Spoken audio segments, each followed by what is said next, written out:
Congo, Congo nde mboka, mboka ngo mokengeli koi, mboka ngo mokengeli léopard.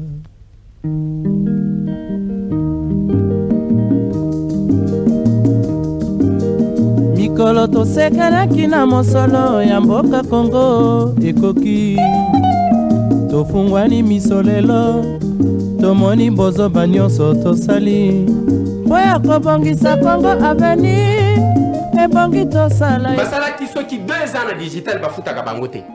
Moi j'ai reçu Junior Dinanga oyo azalaki lokola président ya basyndicaliste na bango qui réclamait, qui a osé hausser les tons pendant qu'ils étaient là.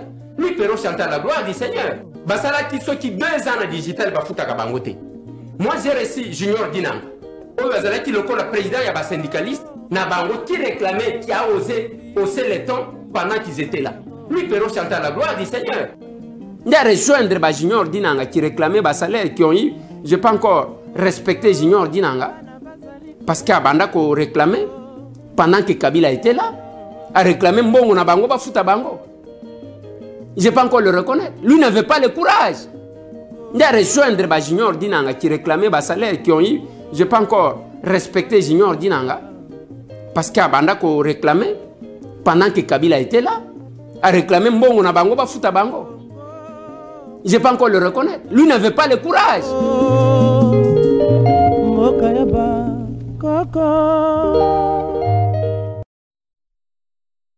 Bonjour mesdames, bonjour messieurs, amis téléspectateurs, bienvenue à cet autre numéro de votre émission Congo Asika. Nous sommes mercredi 14 septembre 2022. Vous avez fait le bon choix de nous suivre comme d'habitude. D'ailleurs, chaque matin, on est là justement pour, en tout cas, vous permettre à ce que vous puissiez comprendre c'est quoi la vision du président de la République, Félix Antoine Tshisekedi Tshilombo.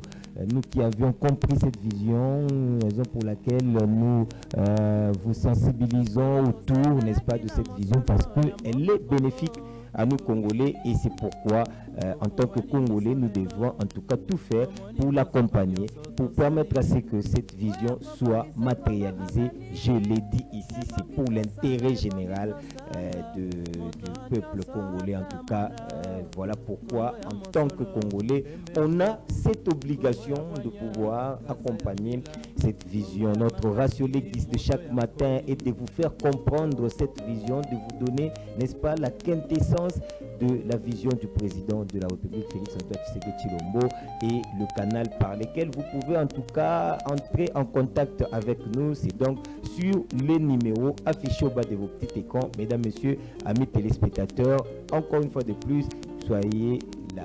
Bienvenue à cette émission, une émission en tout cas qui vous donne le parcours, qui vous donne en tout cas tout ce que le président de la République est en train de faire. En tout cas, nous sommes là, mesdames, messieurs, pas de panique, nous sommes avec une grande équipe technique qui nous accompagne ce petit matin. Je vois Hervé Ntima, je vois Yashimwa.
la deuxième partie de l'émission d'aujourd'hui. Nous ouvrons cette émission, mesdames, messieurs, avec l'hymne national et on se retrouve juste après pour, n'est-ce pas, débuter avec cette émission Congo Asika. C'est parti. Debout Congolais, unis par le sang, unis dans l'effort pour l'indépendance. Dressons nos fronts, longtemps courbés, et pour de bon, prenons le plus bel élan, dans la paix au peuple ardent. Par le labeur, nous bâtirons un pays plus beau qu'avant, dans la paix, citoyens. Entonnez l'hymne sacré de votre solidarité.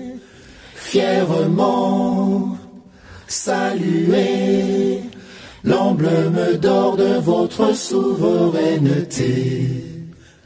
Don béni Congo, des aïeux Congo, au pays Congo, bien-aimé Congo, nous peuplerons ton sol et nous assurerons ta grandeur. 30 juin au doux soleil, 30 juin du 30 juin, jour sacré sois le témoin, jour sacré de l'immortel, serment de liberté que nous léguons à notre postérité pour toujours. Don béni Congo, des aïeux Congo, au pays Congo, bien-aimé Congo, nous peuplerons ton sol et nous assurerons ta grandeur. 30 juin au doux soleil, 30 juin du 30 juin, jour sacré soit les témoins, jour sacré de l'immortel, serment de liberté que nous léguons à notre postérité. Très important, paragraphe Oyo et Sengeli. En tout cas, yo nanga tout maîtriser yango, tout sensibiliser abino sur parti wana ya hymne national pour yango ndezongi saka biso tout comprendre que toi, Congolais, nous devons à tout prix faire quelque chose pour la République démocratique du Congo. Congo na biso pour que liboso bandeko eko senga effort ya biso nyoso. Ya président de la République ate, ya biso nyoso. Na kwa nyoso zali. Na eloko nyoso yo salaka, oza pousse-pousseur, ozali mécanicien, ozali nyoso tu peux faire statut na yo, vie na yo, oza nani. C'est que tu es là, oyo yo ko sala, yangonde permettre à ce que Congo na biso ko kende liboso. Bandeko, l'introduction na bagi na oyamba na obanda nanu na papa na biso azali moko ya ba cofondateur ya Union pour la démocratie et le progrès social nde to pesa maloba to yokaye et bongo to et permettre à ce que to zwa pe bandeko mususu. Mbote papa. Mbote papa, rappelez biso lisusu, rappelez na ba téléspectateurs lisusu Kumbo. Moi, je m'appelle M. Kayembe Mukamba Petro, qui était en relégation pendant plusieurs années, arrêté plusieurs fois avec le président Félix Tshisekedi Etienne Omulumba, un homme vertébré. Après ce que je suis conseillé, que le cours de la Tambre Nabino, la lingité pour ça, la Nyamu, parce que la lingité pour tout. Jusqu'à la dernière minute, les raisons que l'homme propose, Dieu dispose. Je suis parmi les gens qui ont combattu la dictature de M. Mobutu. Et nous avons signé avec les membres du MPR que multipartisme est Zala. Mobutu a 5 bisous que Boulandanga Simo. Quand à cette époque-là, j'étais très jeune, j'étais très courageux. Tout le monde n'a pas question, juste là, au moment où on peut se bisou et loco, tous allez kuluka. Tout le monde qui nyamute, tout le monde nyamute, où peut se multipartir, se libérer tous les détenus politiques. Bon, à l'extérieur, pas un cas au Banambouk. Tout ça, le dialogue, tout négocier. Tout trouver compromis. Ou ça, la consultation populaire. Moi qui vous parle aujourd'hui, je suis consignataire de ces documents-là au Sirigo, avec les membres du MPR. Vous nous avez dit ce que moi je vous dis aujourd'hui, que je vous remercie beaucoup. Je vais faire la consultation populaire. À Bandaka, on a Congo central, après Congo central, akei na Kisangani, après Kisangani, akei Lubumbashi, Sud Kivu, Nord Kivu, Kasai oriental, Kasai occidental, Bandundu, Kinshasa, aye kusala multipartisme, aye kupesa multipartisme aleli mon émotion. Les Rwandais de tobini la prison Yasuka. Jusqu'à aujourd'hui, où nous sommes. Alors le 17 janvier, le 8 janvier, pardon, je m'excuse, pour que je sois présent, tu sais à l'aéroport de Ndili, Baïko Kanga Bisso, la tortiller Bisso, la Kena Bisso, qui Baïko libérer Bisso, tout ça, à Salimutinga, na Pongabi, tout ça qui wana, na na photo sur Bolinga, avec Sabine, une photo il y a jour wana, et Zeliao, na Miango, en tant que membre de l'IDPS. De Moussala, tout ça, que Bandou Nabiso, Aleki, Bayaya, tout ça, comme ça, Bakamamouka Nabiso, bien tout soutenir le président Chilombo Flex. Tout bon de les Zambé a pêché ma casse, a batterier bien, a pêché ma yéné, courage, a Ken de Riboso, Baoui Bassat, Bazo, Senaye, Balanda, et l'eau, Kazakuruba, Bako Sayote, tout l'ingé de mon frère. Pourquoi voilà. Très bien, merci. Message oui nango na tongo alelo. L'autre fois to yambaki yo au pesaki biso message moko. Olobi mokonza sengaki beaucoup tan. OK. Rappelez-nous à téléspectateurs ils qui na circonstance nini. Merci monsieur le journaliste. Et na Selembao Kaluka le Rwanda aye ayinokire misala yenaki yanzela ya po wana kuzonga linga zonga atali amoni ngai nakati ya batu ngai pe amoni ye abeni président atali ngai vous êtes là car oui je suis là aye tukutani tupesa ni bote tusololi alors que yo naza kumani yote ngalo pe ngai pe naza kuya kuna moye ba yamba ngai ezalité alobi non ne vous en faites pas atini ngai na mutu na ye mususke kende mutwana akamba yo boye na ye na cité de loya to yo kusula na yo wuti musika bangi jour wana c'est juste aujourd'hui là na kutana na président alors je suis fatigué ya kumani na voix du premier Léon l'autre jour, Zambia moko yebindeni tukukutana na ye. Mais mutuana oyo mokonza sengaki bokutana na ye. Nazali vraiment ko senga. Oh, ça c'est la deuxième fois toyamba yo awa. Nasi ya troisième fois pour pesa ngai autorisation na tanga kombona. Parce que ezali biloko oyo ezosalema moi mingi autour ya président de la République. Les gens doivent comprendre que autour ya président de la République il faut qu'il y ait batu oyo bazali kosunga mokonzi ya mboka pona pour permettre à ce que makambo ekende malamu. Mokonzi ya mboka bunda na batu mokonza mboka abunda na bato akomi wana président de la République boite alali ala mukite abundaki bitumba wana babunda yango elongo na bato. Et donc les gens doivent comprendre que il faut Congo pour que Congo na biso ekenda liboso esengeli na bato bameka basunga mokonzi ya mboka. Bato bazali autour ya président de la République doivent aider le chef de l'État à ce que makambu esalema malam. Yango wana bandeko batali biso toko sunga d'une manière ou d'une autre.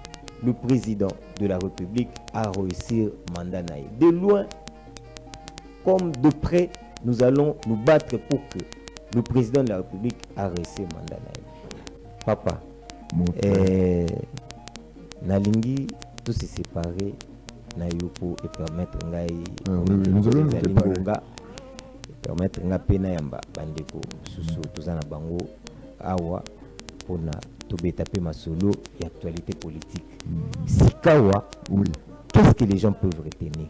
Message ezali mokonzi mboka ayamba yo puisque mokonzi asengaki ayebisaki ndeko wana que ayamba yo ayana yo amema yo pa ya mokonzi epa na ye po bokuta na bosolo. Mais ti sikawa nanu ndeko wana asali yango te. Yango wana o préféraki oya ko sala masolo na Congo ya sika pour que ekomela chef de l'État parce que ezali mission oyo mokonzi alandaka. Merci papa journaliste.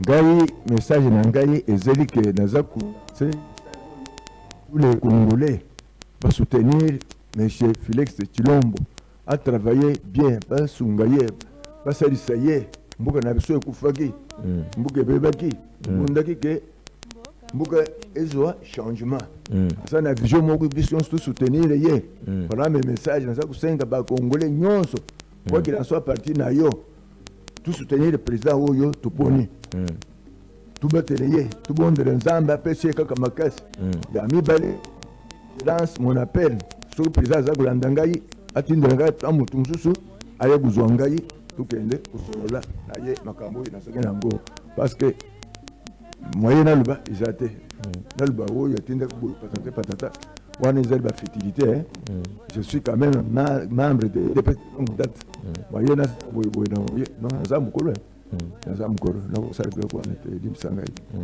ye na zam c'est son affaire na kuta na président na sasa musomo na yawo parfois souvent mwana ngai ye moko atindela ngai mutu mususu ayi ko ngai parce que nazana magambo ebele il faut aye baka munazana ko il faut aye baka mundini zako kana mbuka ba pesa biso ba rapport ako ye bango ndenga nini mon frère au-delà de ça ye moko asengaki que ye moko ça c'est ndesika biso to fandi puisque ye moko asengaki ayamba yo.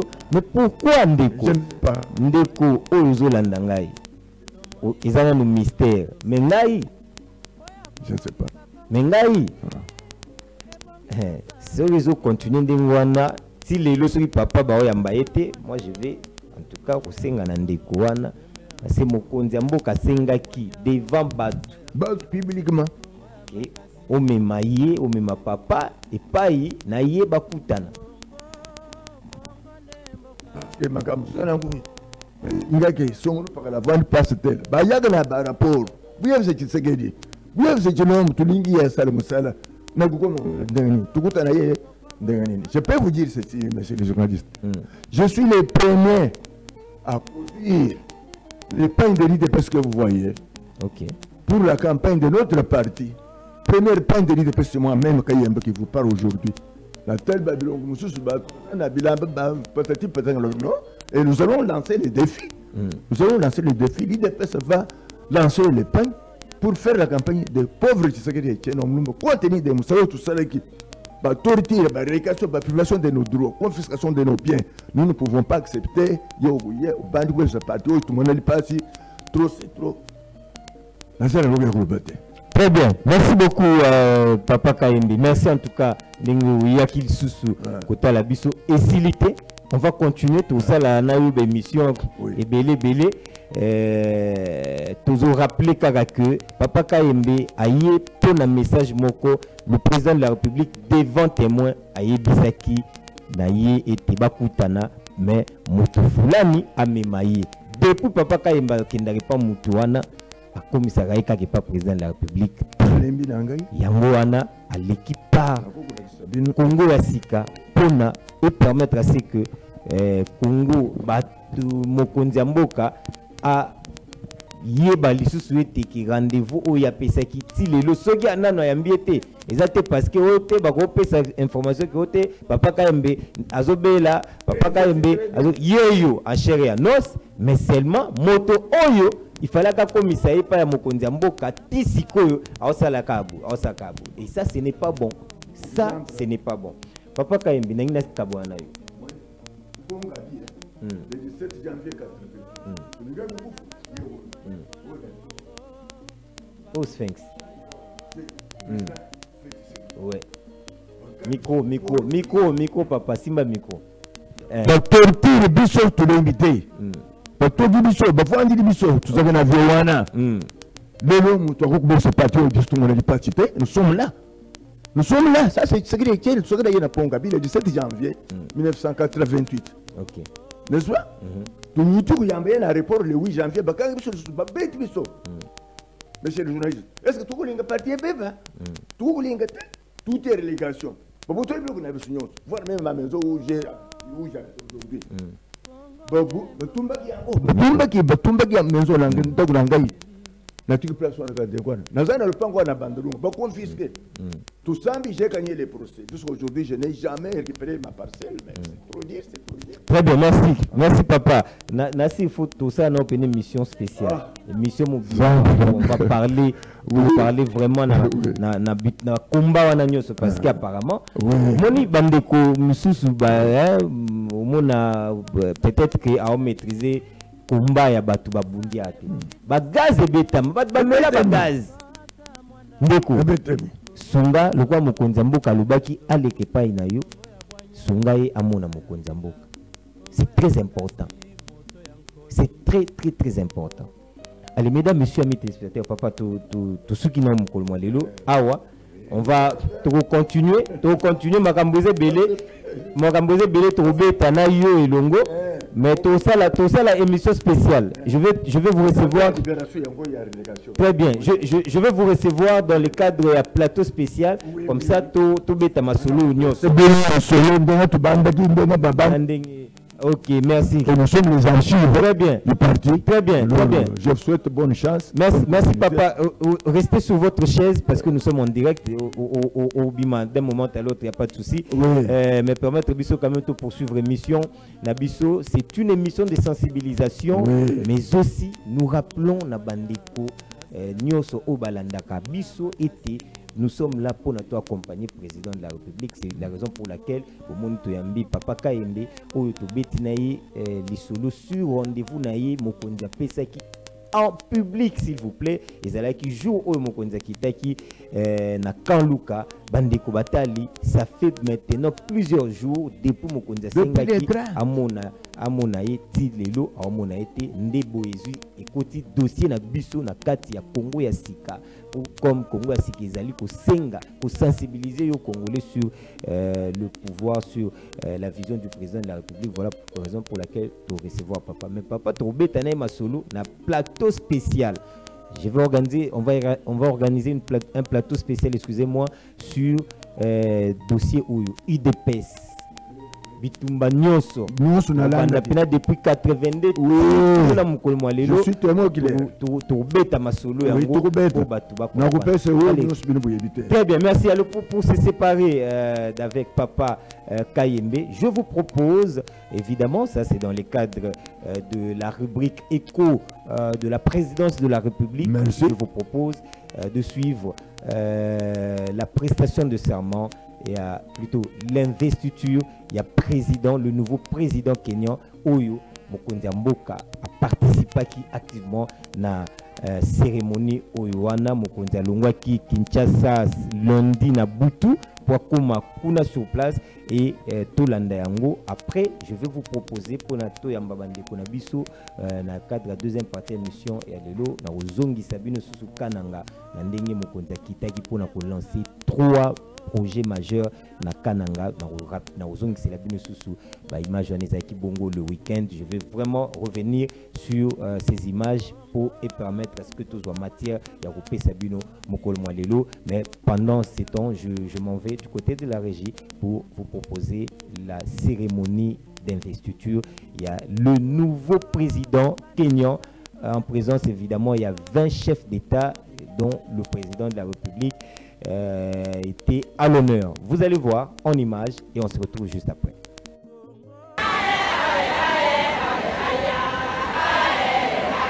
Le Kasarani Stadium de Nairobi était déjà noir de monde aux premières heures de la matinée de mardi.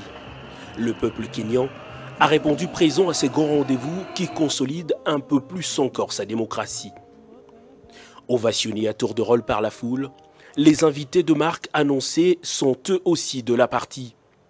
Samia Suluhu de la Tanzanie, Denis Sassou Nguesso du Congo-Brazzaville ou encore Félix-Antoine Tshisekedi de la République démocratique du Congo, c'est une vingtaine de chefs d'État et de gouvernements africains qui ont investi la tribune. Rais wa Jamhuri ya Kidemokrasia ya Kongo, tumkaribishe kwa makofi jamani. Welcome Your Excellency, the President of the Democratic Republic of Congo. Welcome, sir. Les juges de la plus haute cour kenyane installés à leur tour, le quorum est atteint et c'est à cet instant que tout le stade va se lever pour accueillir le nouveau premier citoyen du pays, William Samoei Ruto, accompagné de son épouse, la désormais première dame du Kenya, Rachel Ruto. Derrière lui, Uhuru Kenyatta, le président sortant, rejoint lui aussi le stade. Il passe les troupes d'honneur en revue avant de rejoindre la tribune pour retrouver ses homologues de parcours. Vint alors le moment M.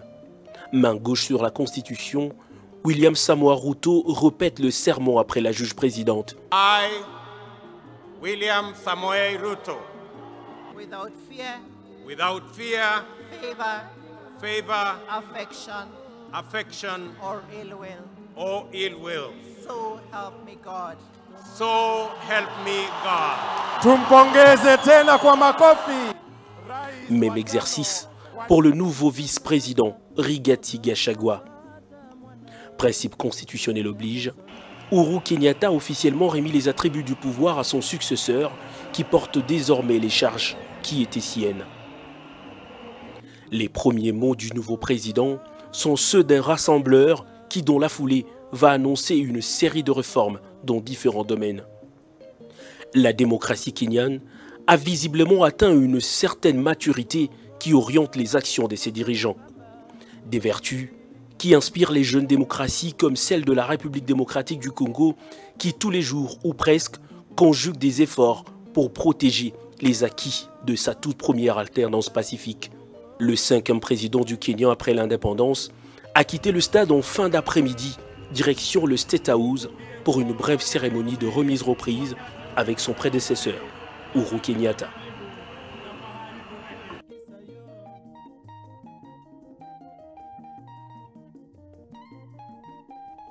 La cérémonie où il y a investiture, il y a un nouveau président kenyan. En tout cas, la démocratie en Afrique est commise au Zoa Penza Penza et Sikana Yango. Même s'il y a contestation, bah tu vas contester qui, posant va contester qui, mais le résultat est là et c'est ça en fait. Le principe de la démocratie oyo ezali neti ba valeur ya biso peuple africain to meka ko consolider yango lisusu boto landa présence ya chef de l'État na kat na masolo wana oyo azalaki vraiment à l'honneur. Il y avait 20 chefs d'État mais sur tali pembeni ya président kenyan c'était le président de la République démocratique du Congo, Félix Antoine Tshisekedi Tshilombo, à l'honneur. Vraiment, et ça bien belé pour en tout cas au Lobaki. Congo, ils ont malembe nesika na yango oyo tozalaki na mboka ya respect ebele, mboka ya considération, batu bazali ko pesa biso considération makasi nde bomoni. En tout cas merci Konde, le président de la République est là juste pembeni ya nani, c'est-à-dire que le pays ezali malembe kozonga na esika na yango, le grand Congo ekotelema sous leadership du président Félix Antoine Tshisekedi Tshilombo. Bonjour président. Bonjour Junior. De Yambibino. Ouais. Ça c'est la fastivie hein. Ouais. Ça émission oyo non le mozoloba.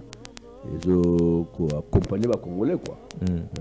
La boyebi à Congo. Comme on dit, le fer aiguise le fer. Hein? Donc, toujours transmettre des savoirs. Voilà. Tout le monde se base à l'okola. Bana IDPS quoi. Bolingo IDPS c'est vraiment vers le Congo et le Congolais. Il faut pas Congolais peut interroger Bolingo wana. Donc, ils ont l'amour de vie na bango. C'est ça en fait les biti à falsifier. Donc, ils ont moins la diffusion quoi. Vous en a moins placé sur premier invité na biso. Bon, no comment. Ok. No comment. bon je la bakambo etali yote ukota te mais papa Kayembe oui je le connais la maîtrise ya dossier na été merci président, c'est vraiment un grand politicien. Merci Bandeko Batali.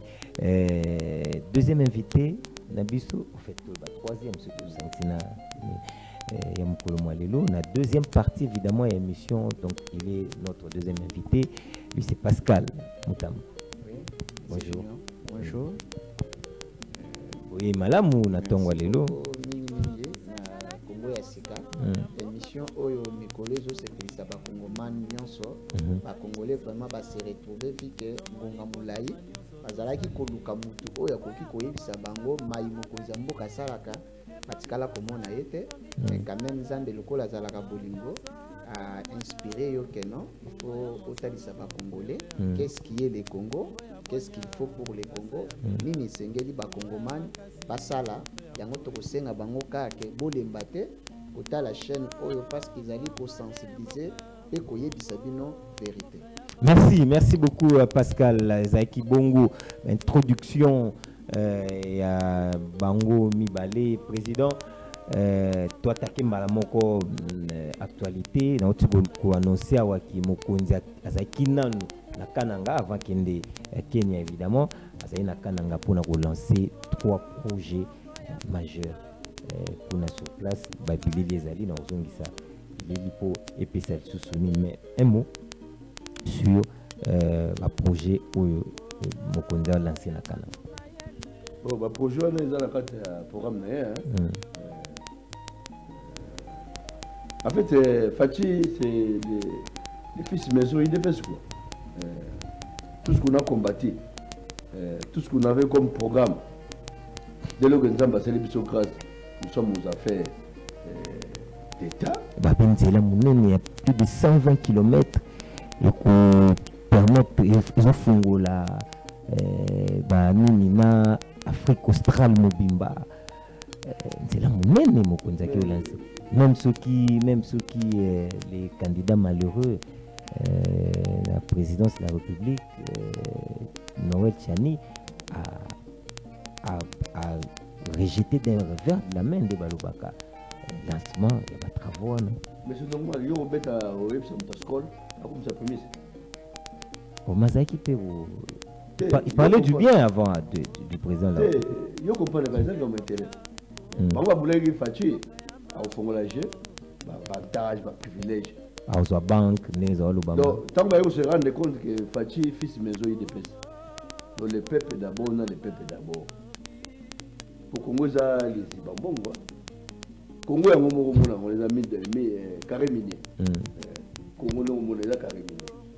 Donc, si on continue à carré minier, il a filé. On va noter que nous avons comme à côté de la solo à RDC. Donc, ça va n'engager, ça va la donc, il y a politique congolais, il y a privilège. Il y a Nzambe, attends, je continue à monter, mais enveloppe, il y a kaki. Mais toi, on se rend compte que non, on estime des droits de. On va donc les peuples d'abord. Donc, philosophie politique, il y a Chichi. Nous devons toujours vivre l'amour du Congo et du Congo, l'intérêt général, la moralité. Donc, maman, ça va fâcher. Maman, ça va fâcher, moi, j'étais. Donc, je ne vais pas penser à ma soeur, on le voit, c'est pas ça. Mais c'est pas trop. Donc, mon chef, t'es. Oh, ils ont BCBG. Donc, ils ont saqué, ils ont BCBG et l'eau comme Kouloukou. Pas chez lui.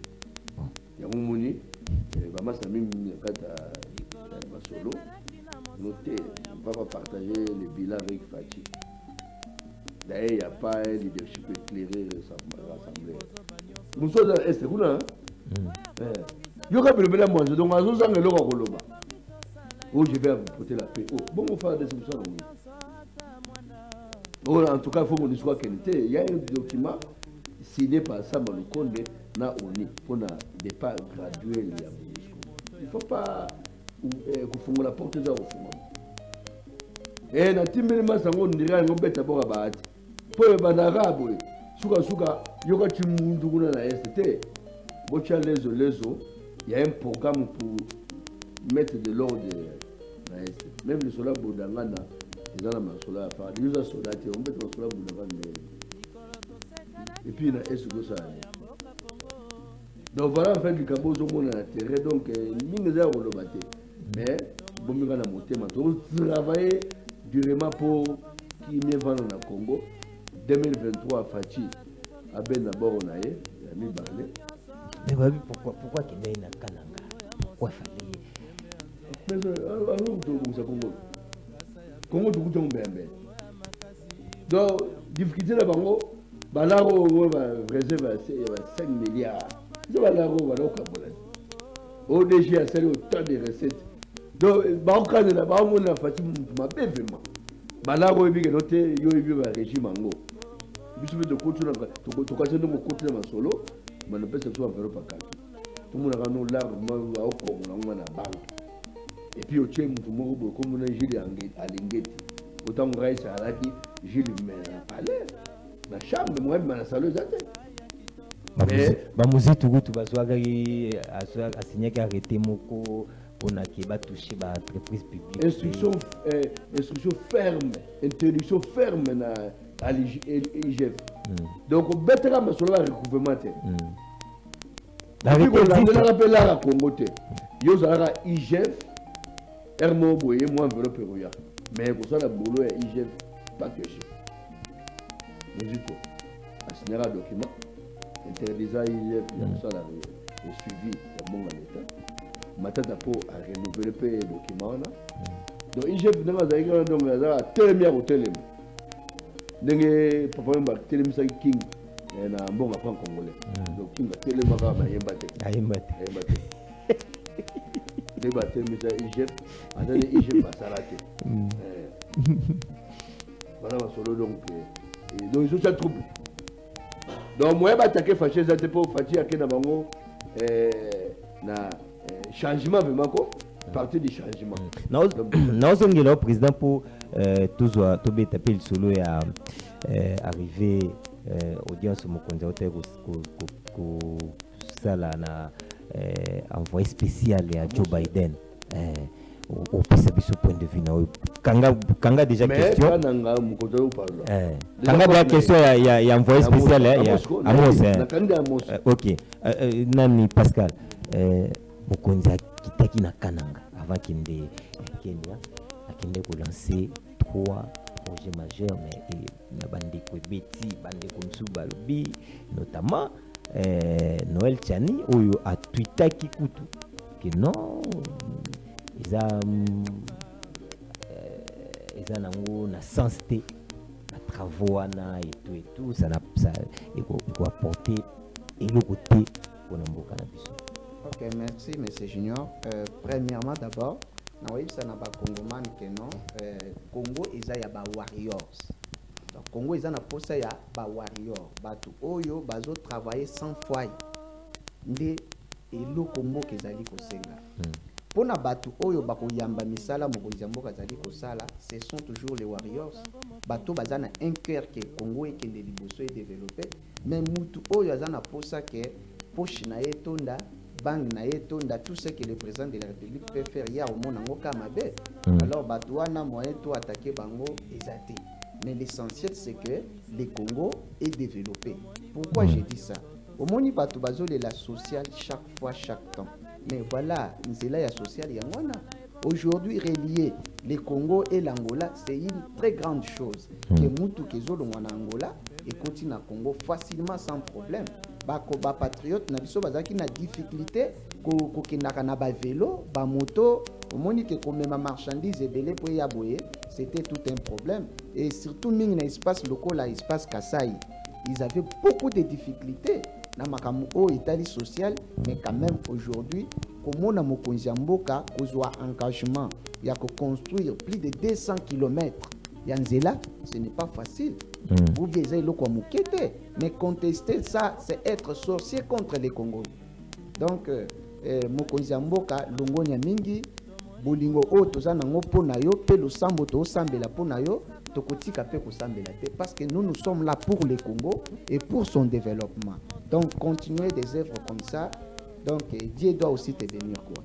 Très bien, merci. Allez, on va marquer une pause tout aussi ça dossier à Kananga et puis tout zonga pour tout question déjà il y a envoyé spécial il y a Joe Biden ndenga olubaka partenariat privilégié malgré moi tout na Russie malgré moi ce n'est pas possible. Allez, on va prendre Kananga et bon tout zonga pour tout quelques questions d'actualité avant aussi ces missions.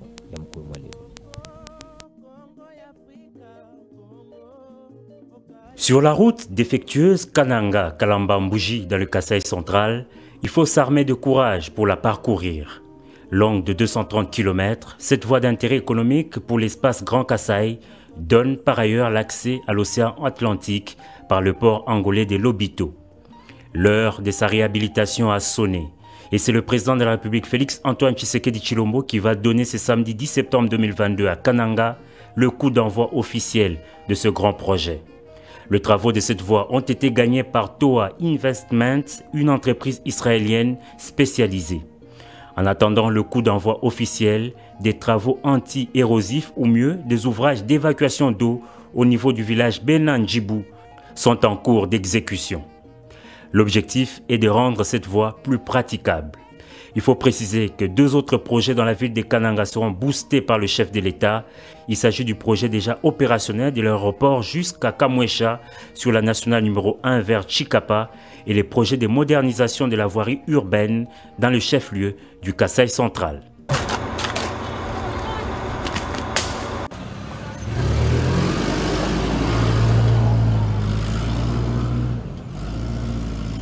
Des bourbiers, des excavations, des tranchées. Quitter Kananga pour se rendre à Kalamba-Mbouji dans le territoire de Kazumba est un voyage de l'enfer. Distante de 230 km, cette route d'intérêt économique à plusieurs visages mène jusqu'au port angolais de Lobito, donnant un accès à l'océan Atlantique. À l'abandon depuis de nombreuses années, ce vecteur de développement devra dans 24 mois revêtir sa plus belle robe. Le premier coup de pioche pour le lancement de ce grand projet a été donné par le président de la République Félix Antoine Tshisekedi Tshilombo, qui effectue une deuxième visite officielle dans le Kasaï central après celle de décembre dernier. Ces travaux, qui seront exécutés par Toa Investment, une entreprise israélienne, vont permettre la libre circulation des personnes et de leurs biens.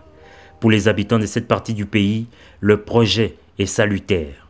Un très bon projet. Un projet d'or qui aujourd'hui, si la route Kalamba-Mbouji sera réhabilitée, nous allons sortir de cet enclavement. La province Kasaï centrale va bénéficier toutes les dividendes qui viendront de gauche à droite.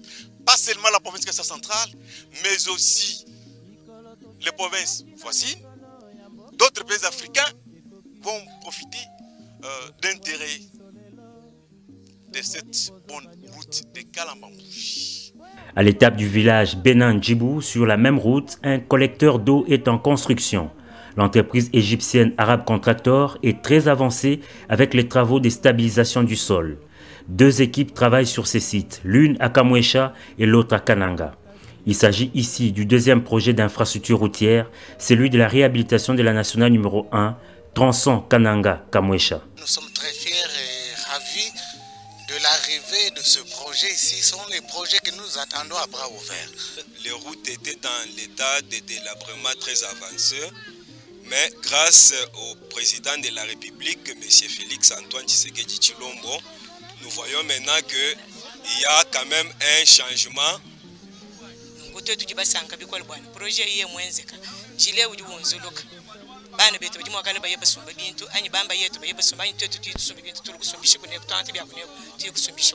À quelques encablures se trouve le pont Louloua sur la rivière qui porte le même nom. Cette passerelle est dans un mauvais état. Grâce aux travaux lancés, un pont moderne sera jeté juste à côté.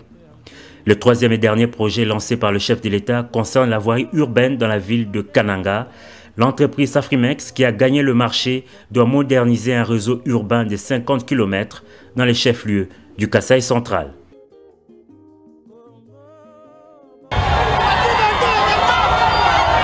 À la faveur de sa visite éclair à Kananga ce samedi 10 septembre, le président de la République Félix Antoine Tshisekedi Tshilombo s'est rendu dans la commune de Nganza pour le lancement des travaux de réhabilitation de la voirie urbaine. Ces réseaux de près de 50 km devenus vétustes sera réhabilité par Safrimex qui a gagné ce marché. À son arrivée, la population a exalté de joie de voir cette ville recevoir pour la première fois depuis un demi-siècle un coup de neuf. Ces travaux consistent en la réhabilitation de plusieurs artères coupées par des têtes d'érosion. Au-delà de l'embellie de la ville, ces travaux d'infrastructure routière offrent d'emploi à plusieurs jeunes de Kananga.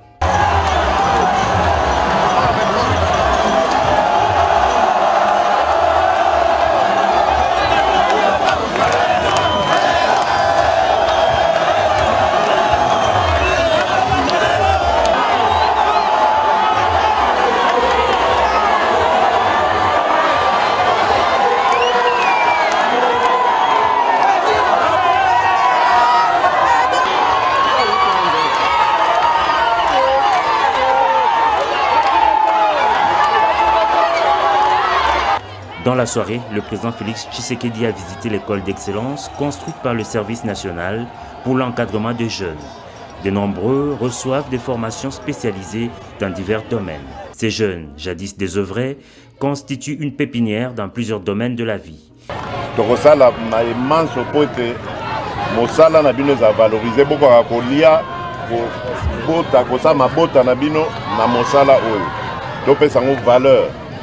Bo se sentir le quoi batu, il y a valeur monene. Vous allez kotonga mboka na biso République démocratique du Congo. Makambo ça les est belé. Nazako senga que bozala na biso toujours total ndenge nini toko kobisa makambo.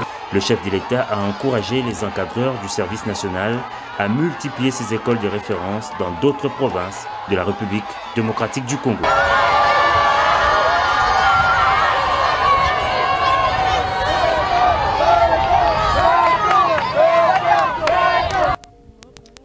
Très bien, merci beaucoup Bandeko Batali Boutuko Landa, vraiment Mokonzi na Kananga, rien à dire. Bomoni population, boyoki témoignage ya population. Ce qui est important, c'est que la population s'est retrouvée. Ça biloba lo ba tout parce que yo tango luka copie ya banque. Copie ya banque on a population ngai et bénéficier na nini. So ezali eloko salimi pour la population va bénéficier nango. Pour nous Congo c'est bon.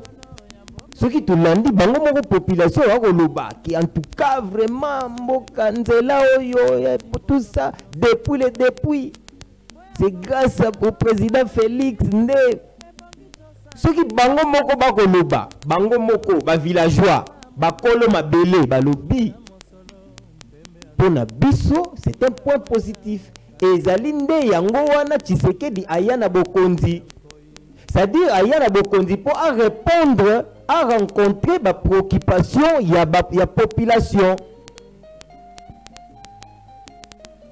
Et donc, ceux qui ont rencontré la préoccupation de la population, c'est bon. Pour rencontrer la préoccupation de la population, c'est quand la population réagit. Mais non. Et le côté, c'est qui n'a pas été dernièrement, na beti tout na elengesa, na kobimati kota ba makala kuna na bimi na arrêt courant côté wana nyonso président côté wana nyonso ba mapango wana tout est valeur et place wana mapango zaka ba 1500 ba 2000 les lots kendo négocier mapango place wana surtout ba 80 000 cette parcelle n'est plus à vendre déjà parce que voilà parce que ba tcheli makadam ekoti. Depuis Congo za Congo, bato côté na bayebi makadam te, ba otila bango na ba éclairage public. Donc ça veut dire que ceux qui ezali ko rencontrer population, c'est qu'ils allaient bien parce que a koma ki mokonzi ya mboka pona a rencontrer ba préoccupation ya population. Ozomona président. Allez, très rapidement peut-être moi ko frôler mukie sur Kananga et puis bandeko nyoso ba ko bundisa projet wana misato pour même si le bioté mais il fallait pécher katende na si bango na mais ça va venir. Est-ce que zali ka nyoso babandi malamo to ba a lancé dans nos 3 projets wana chite roya ote le roi chite zate c'est que En tout cas, Congolais, Alingi, tu es habité.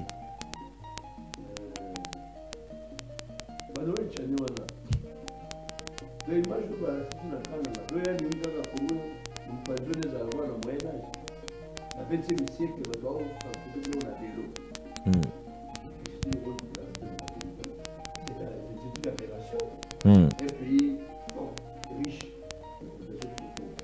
là ça les arrange. Et ça, quand ce n'est pas leur intérêt, il faut déballer la polémique, la critique.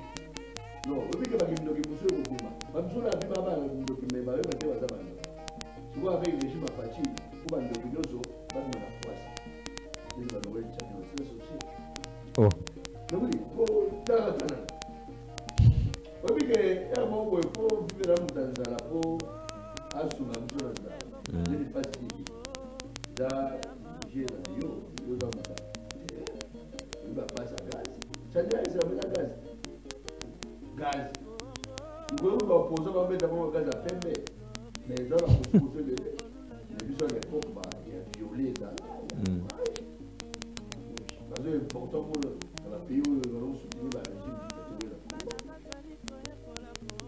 Voilà, donc quand on a vu affilé, il a filé parce que ils ont connu Angola, ils ont une intégration régionale, la libre-échange, circulation des biens et des personnes. C'est ça, vecteur à développement. De façon à la vision, vraiment, il y a des grands prêtres. Il y a des doigts. Il y a un moni, et quand on a des tongama. Il y a des tongama. On déplace au dictateur. Au bagelo moko et kangainga makasi, même si c'était en passant, au lobby, canalisation à recette, plus de 5 milliards dans réserve. Et ça là qui va mbongo bazali ko kabola. Bazali ko lia. Comment vous avez chidaté de choses qui par ça les pouvoir. Vous allez faire ta famille. Alors vous avez charge. Comme on dit chez nous, à l'IDPS, être cadre, c'est pas un privilège, c'est une charge. C'est une charge. Mais, parce que tu es au service, il y a bateau. L'IDPS, c'est ça, nous sommes des sociaux-démocrates. La politique basée sur les sociales. Donc, dans l'IDPS, il faut assaler sa peuple. De place il faut sentir que non, changement y est. Mais ceux qui ont eu poste au sein des fêtes, c'est aux hommes de Biden. Allez, Joe Biden, le représentant spécial, il y a Joe Biden. Azala Kiawa en mission spéciale Mokondamba qui est lundi avant Kende Kenya a félicité puisqu'on a diffusé ça derrière, a félicité Mokondi, a félicité politique Mokondi puisqu'il parlait au nom de Joe Biden. Babi, dans la mécanique au côté de la j'ai appris que Tipouana a chuchoté dans l'oreille à Joe Biden. A moutou na yepe na ndingo sakana. Mais tout le monde qui trouve un quelques temps après, Joe Biden a dépêché le sous. Envoyé spécial. Mais ils n'ont pas de responsabilité. Moi, je suis à Monsouana, à Osten. Osten. Pourquoi ils sont dans la Rabango?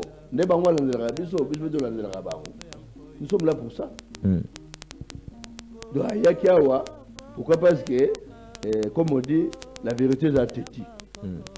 Soko, babi ko finga monter. Tout ça qui me mission, donc finga va m'inquiéter. To banga bango pété. Au boya qui pinza. To banga bango mettre au respecter bango. Insister que nos partenariats privilégiés.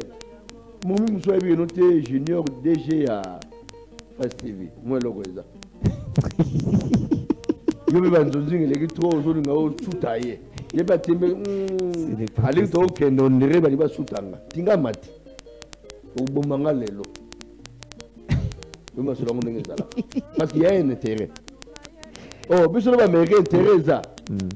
Par rapport aux autres États, il y a du monde. Fatih a signé un partenariat privilégié et stratégique sous Donald Trump. Oh, va bien le fou du monde. Mais il y a des gens qui ont bien le monde. Nous, l'IDPS, nous avons profité de la folie. Oui, c'est vrai, chez vous, il est fou, mais chez nous, c'est un homme. Un corbeau. Au bâtiment de la vie, ben d'abord, Fatih va vendre.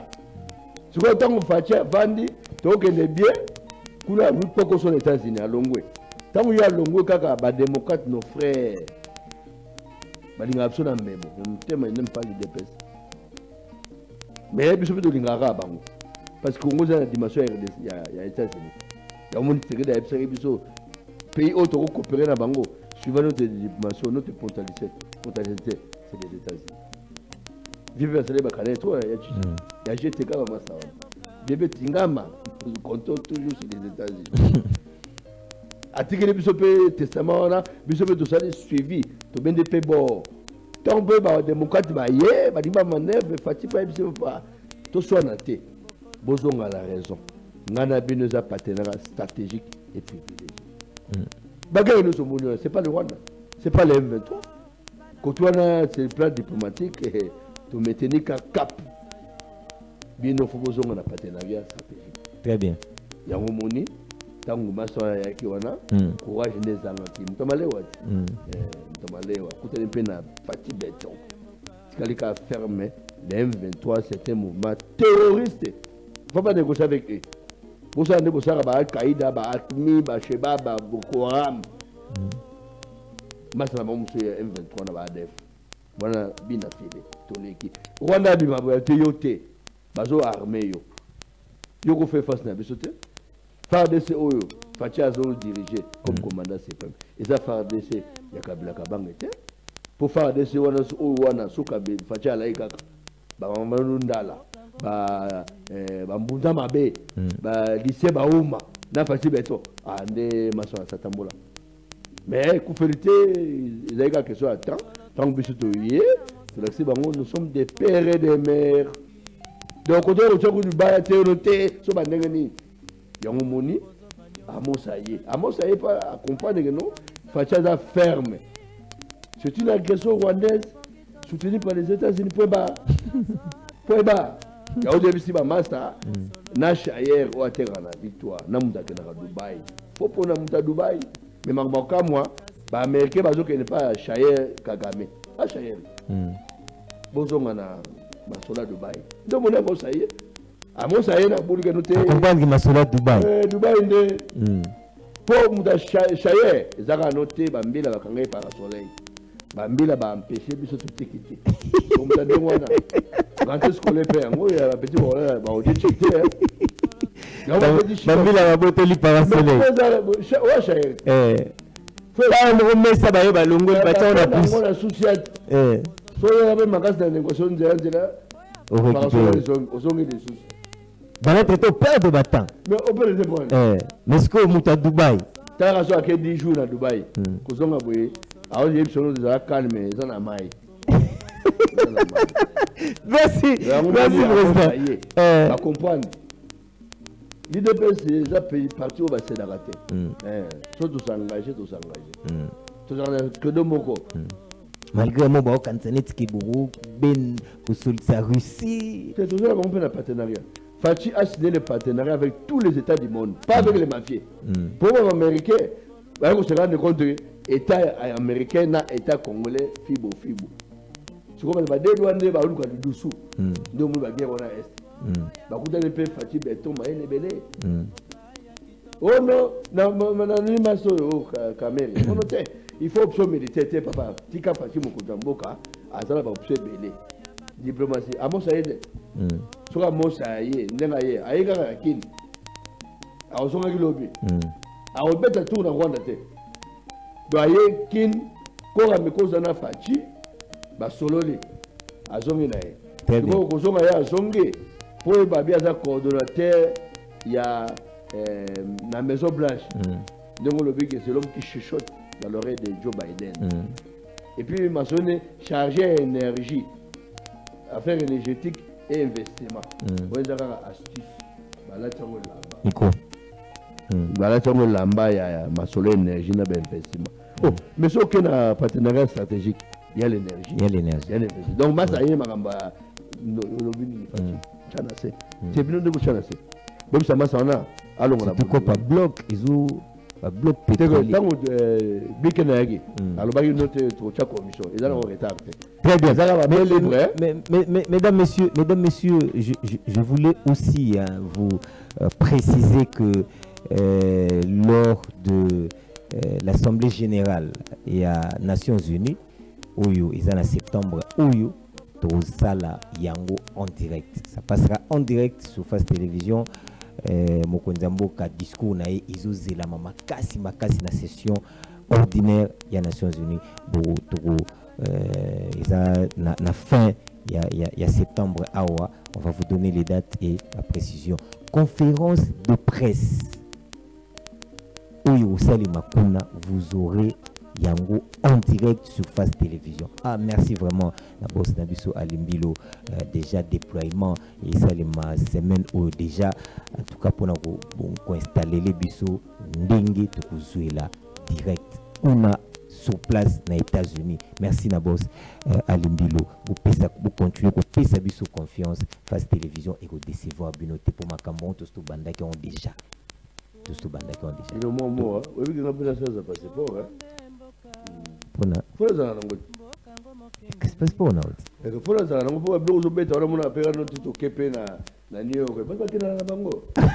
Avec Alimbilo. C'est même la délégation. Bangoulouté. Pour photo zone. Ok. Je sais faire ça après la passeport. Qui n'envoie dit dans Bangela. T'es à Okimate. Béton.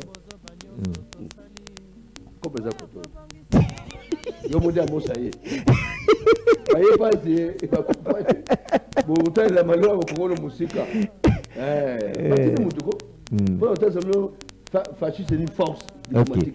Comme Nasuka président, on a posé 30 secondes pour chuter. Le temps n'a rebondi quand on a quelques minutes où Etikale le biso Konde derrière ba minute non comprendre été. Il y a problème on va gérer ça. Ndeko Pascal. Biden a dépêché Moutou a commis à solo Lena Mokonzi après Azongi. Quelques jours avant, Yaya, le patron de diplomatie américaine Azalakiao. À solo Lena Mokonzi qui est en tout cas Rwanda, Nabino, Dakendagi sous pas Rwanda. Solo lipe lisusu yemoko alobaki yango alobi il faut intégrité territoriale, les principes mondiaux, ça c'est lui-même le patron. Et à solo na Rwanda malgré tout ça Joe Biden a tindi susu spécial mususu ayaki moi mot par rapport à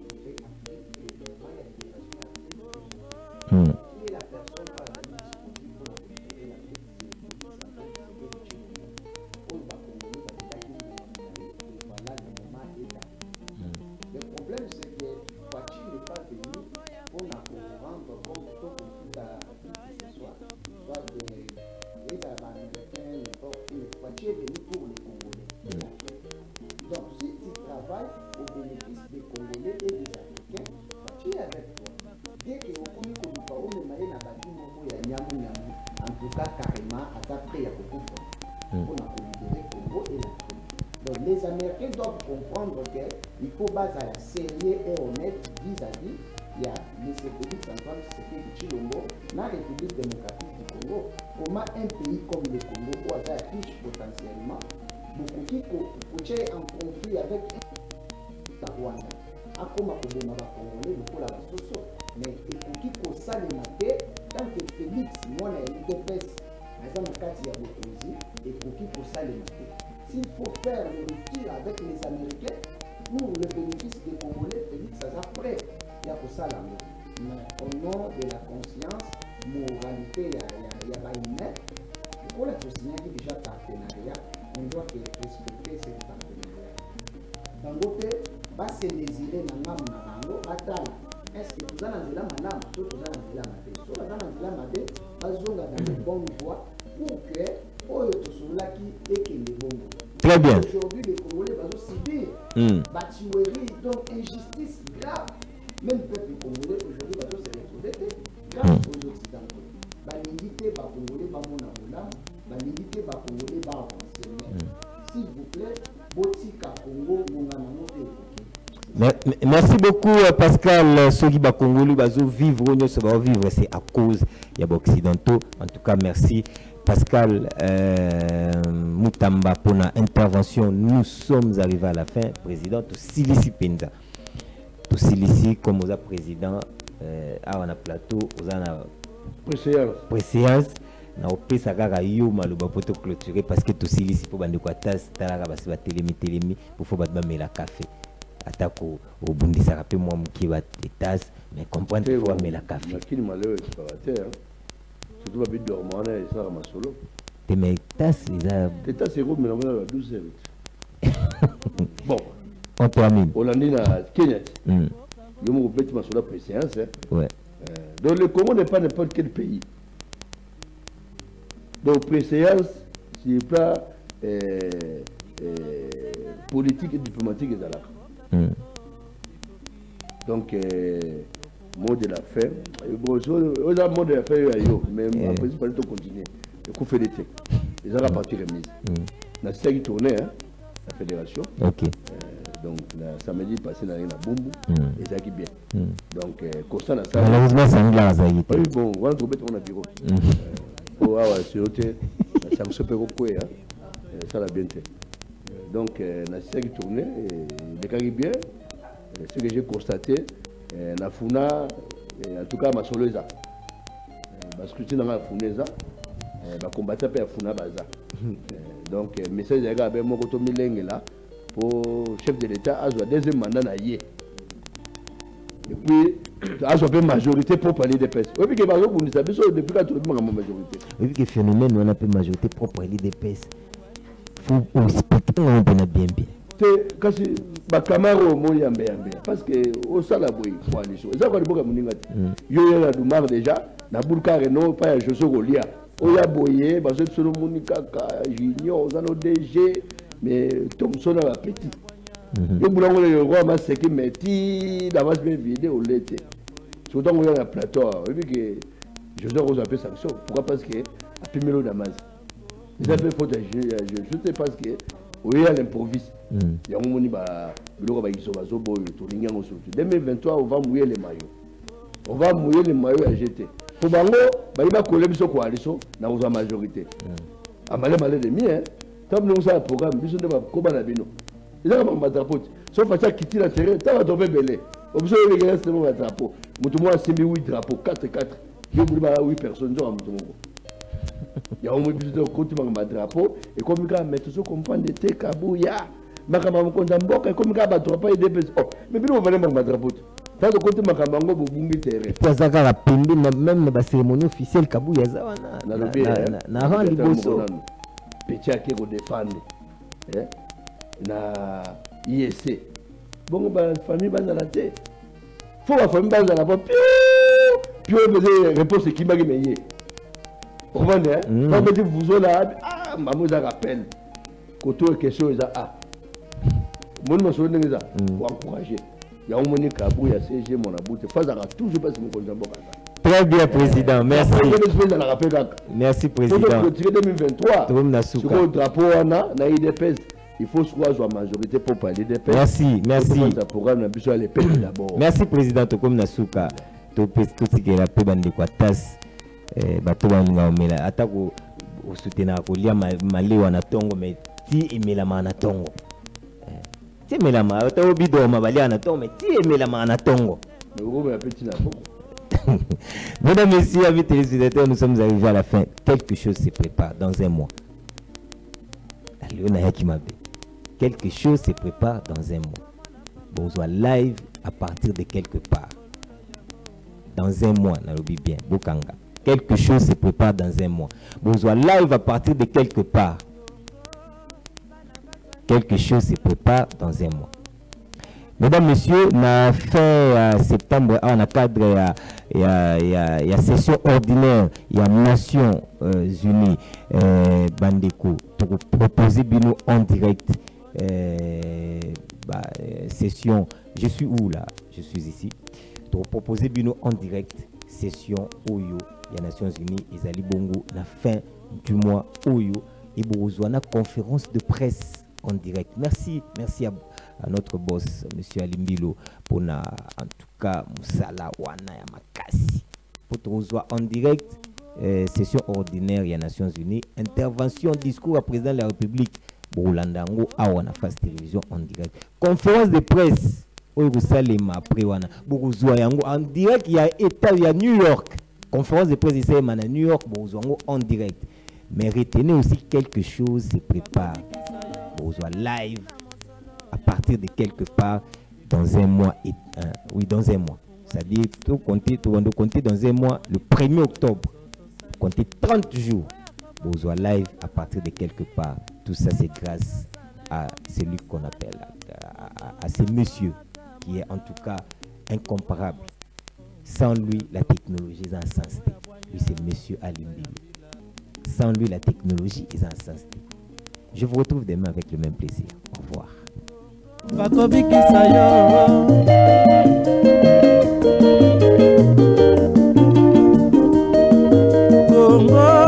Congo ya bakoko, Congo ne mboka.